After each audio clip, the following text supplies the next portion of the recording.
नमस्कार दोस्तों, आज हम इस वीडियो में आपके साथ डिस्कस करेंगे मेटल इनर्ट गैस वेल्डिंग के बारे में, जिसे मिग वेल्डिंग के नाम से जाना जाता है।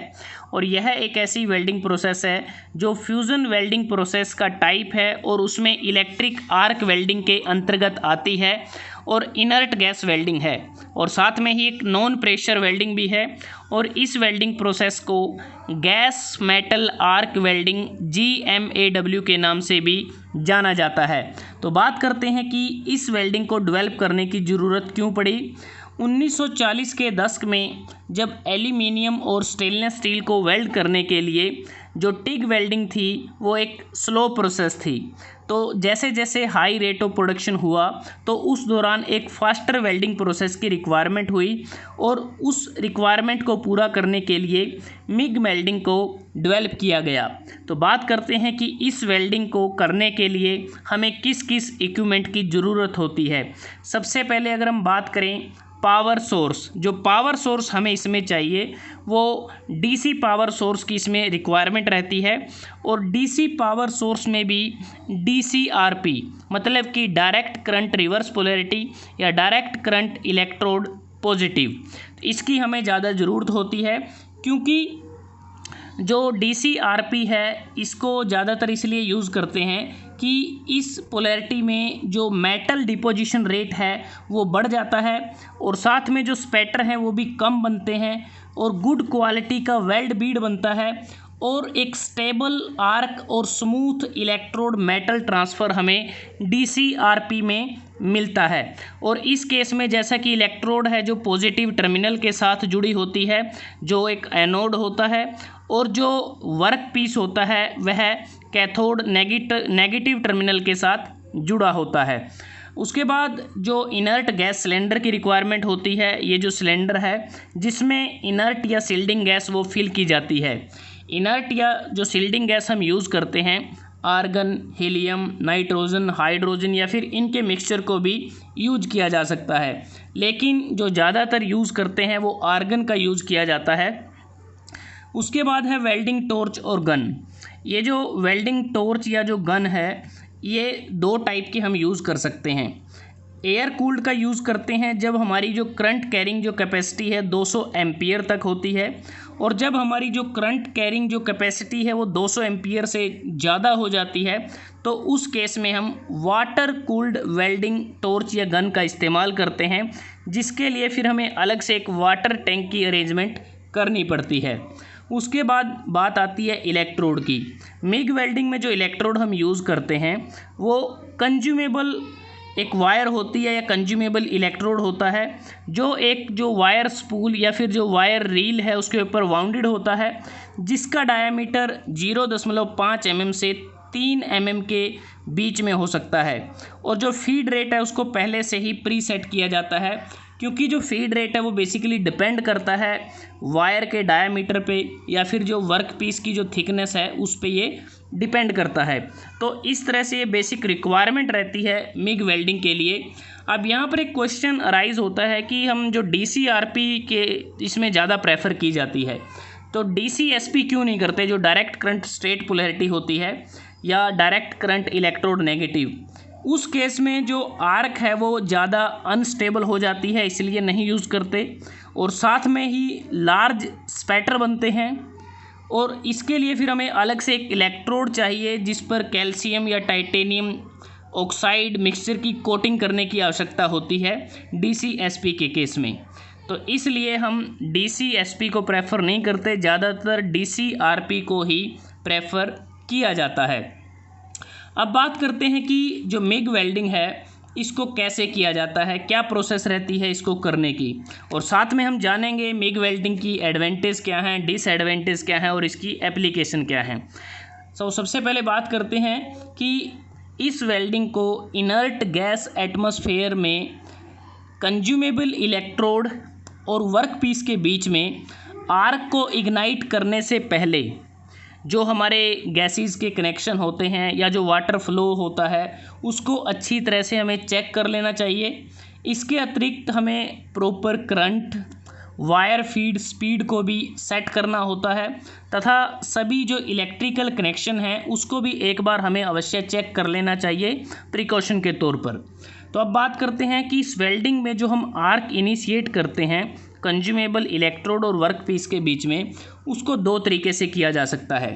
पहला मेथड रहता है कि हम जो हमारा जो करंट और जो शील्डिंग गैस का फ्लो है उसको हम ऑन करेंगे। उसके बाद जो कंज्यूमेबल इलेक्ट्रोड है उसको वर्कपीस या जॉब के साथ हम स्क्रैच करेंगे, और जैसा कि हम नॉर्मली करते हैं इलेक्ट्रिक आर्क वेल्डिंग में, बिल्कुल वही प्रोसेस रहती है। और सेकंड मेथड ये होता है कि आर्क स्ट्राइक करने से पहले हम जो शील्डिंग गैस का फ़्लो है या जो वाटर फ्लो है या फिर जो हमारा जो करंट है उसको हम ऑन कर देते हैं, और कंज्यूमेबल इलेक्ट्रोड को वर्कपीस के साथ टच किया जाता है और फिर उसको फिर से पीछे हटा लेंगे, रिट्रैक्ट कर लेंगे, और उसके बाद वेल्डिंग को फिर से फॉरवर्ड किया जाता है।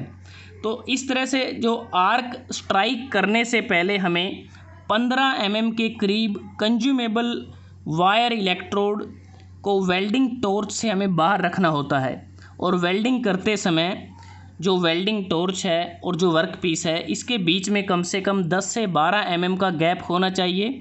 और जो आर्क की जो हमारी लेंथ रहती है, आर्क लेंथ तकरीबन 1.5 mm से 4 mm के बीच में होनी चाहिए।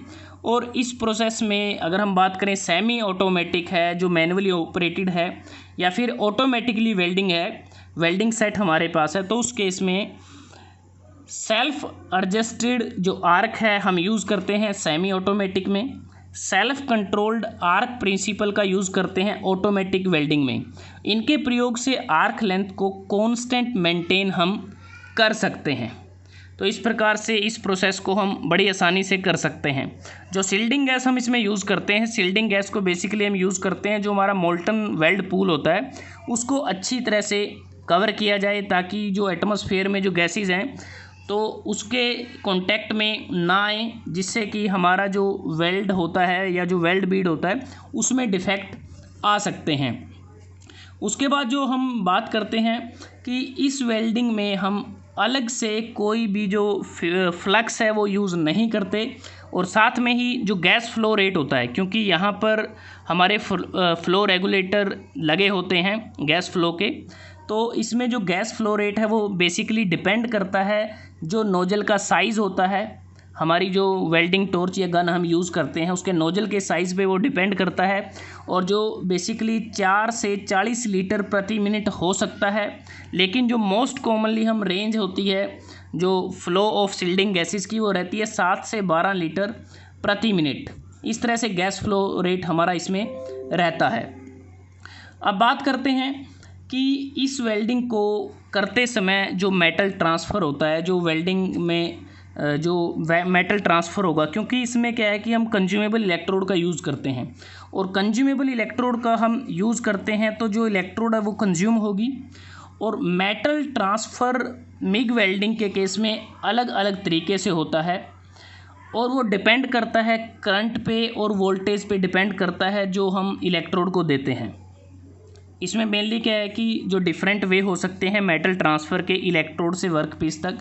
एक हो सकता है शॉर्ट सर्किट, जिसे हम डिप ट्रांसफ़र के नाम से भी जानते हैं। एक हो सकता है globular transfer, spray transfer, pulsed spray transfer या रोटेटिंग स्प्रे ट्रांसफ़र इसमें हो सकता है। तो ये कुछ मेथड्स हैं जिसको हम हमारी नेक्स्ट वीडियो में थोड़ा डिटेल में आपके साथ डिस्कस करेंगे। तो अब बात करते हैं कि जो मिग वेल्डिंग होती है इसकी एडवांटेज क्या होते हैं, और सबसे पहले जान लेते हैं कि इस वेल्डिंग के द्वारा किस किस जॉइंट को हम आसानी से कर सकते हैं। Butt joint, lap joint, fillet और टी जॉइंट, कॉर्नर जॉइंट और एज जॉइंट इस वेल्डिंग से बड़ी आसानी से किए जा सकते हैं। और किस किस मटेरियल को वेल्ड करना आसान है। स्टील को कर सकते हैं, स्टील जैसे स्टेनलेस स्टील हो सकता है, कार्बन स्टील हो सकता है, एल्यूमिनियम, मैग्नीशियम और इनके अलॉय, निकल और निकल के अलॉय, टाइटेनियम इत्यादि को हम बड़ी आसानी से मिग वेल्डिंग से वेल्ड कर सकते हैं। दूसरी बात, जो मिग वेल्डिंग है अगर आज की डेट की बात करें तो दुनिया में पूरे वर्ल्ड में बहुत ज़्यादा यूज़ की जाने वाली वेल्डिंग भी है। अब बात करते हैं एडवांटेज की। अब जैसा कि इस वेल्डिंग को करने के लिए हाई डिग्री ऑफ ऑपरेटर जो स्किल है उसकी आवश्यकता नहीं होती। दूसरा, थिक और थिन दोनों टाइप के जो वर्क पीस है उसको बड़ी आसानी से हम इसमें वेल्ड कर सकते हैं और इस प्रोसेस को बड़ी आसानी से मैकेनाइज किया जा सकता है, मतलब सेमी ऑटोमेटिक कर सकते हैं, ऑटोमेटिक भी कर सकते हैं और किसी प्रकार के फ्लक्स का हम इसमें इस्तेमाल नहीं करते। और जो कॉन्टीन्यूस जो वेल्डिंग है वो हम हाई स्पीड पे कर सकते हैं, सभी पोजीशन में कर सकते हैं और जिससे हमें डीपर पेनिट्रेशन इसमें हमें मिलता है।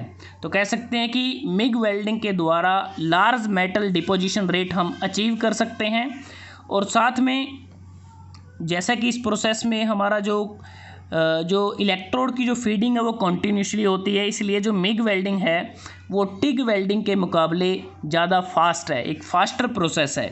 लेकिन इतनी सारी एडवांटेज के बाद इसकी कुछ खामियां भी हैं, डिसएडवांटेज भी हैं।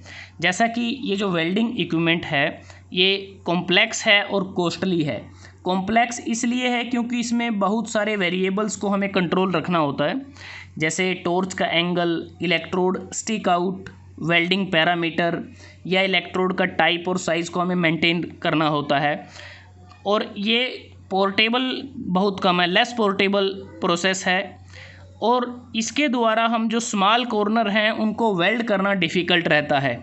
और जैसा हमने शुरुआत में बात की कि प्रोसेस वेरिएबल ज़्यादा होने के कारण एक कॉम्प्लेक्स वेल्डिंग प्रोसेस भी है और इसमें हाई कूलिंग रेट होता है और हाई कूलिंग रेट के कारण जो मेटालर्जिकल और मैकेनिकल प्रॉपर्टी हैं जॉइंट की वो अफेक्ट हो जाती हैं। और इसके अतिरिक्त इस वेल्डिंग को आउटडोर वेल्डिंग एप्लीकेशन में हम यूज़ नहीं कर सकते, तो कह सकते हैं कि आउटडोर एप्लीकेशन के ये वेल्डिंग सूटेबल नहीं है। अब बात करते हैं एप्लीकेशन की। मिग वेल्डिंग फेरस और नॉन फेरस मेटल की ज़्यादातर सभी को हम वेल्ड कर सकते हैं। साथ में जो मेटल फैब्रिकेशन इंडस्ट्री हैं जैसे ship building industry, automobile industry, pressure vessel industry, aircraft industry, even जो टूल, स्टील और डाइस को भी हम इसमें वेल्ड कर सकते हैं। रेफ्रिजरेटर के पार्ट जो हम मैन्युफैक्चर करते हैं उस दौरान जो वेल्डिंग की आवश्यकता होती है तो मिग वेल्डिंग से उसे किया जा सकता है।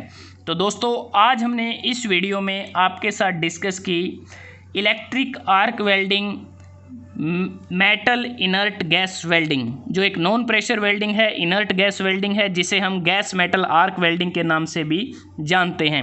अगर आपको ये वीडियो अच्छा लगा आप इसको लाइक कर सकते हैं, शेयर कर सकते हैं अपने दोस्तों के साथ, स्टूडेंट्स के साथ और चैनल को सब्सक्राइब करना ना भूलें। जल्दी हाजिर होते हैं एक नए वीडियो के साथ, तब तक के लिए धन्यवाद। आपका दिन शुभ रहे।